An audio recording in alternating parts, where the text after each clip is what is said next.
Hey guys, Mr. Amari here again with our second video on how to make our coin bank.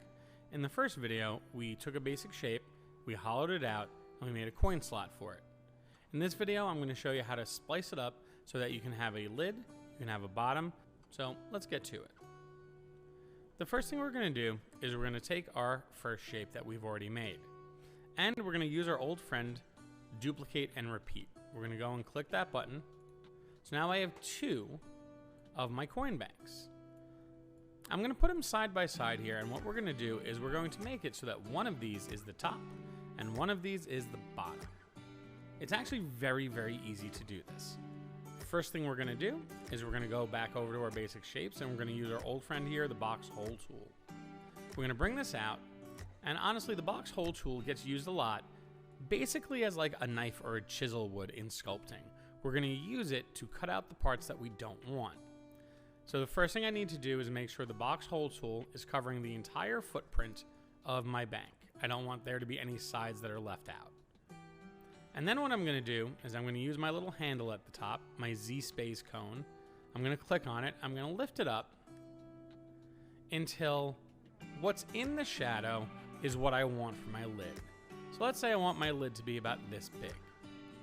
So whatever's in shadow is going to be cut away, and whatever's not in shadow is going to stay.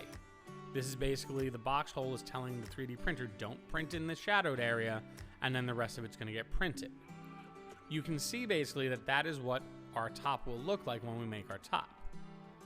So this will make the bottom. Once we cut the top off here, if I group it, we have just the bottom. Before we do that though, we need to make the top. To do that, we're going to take our box hole tool, we're going to hit duplicate and repeat again. We're going to move this over so it's on our second coin bank, the one we've put aside to be the top. And now you'll see that it's covering the same exact spot, and I don't want that.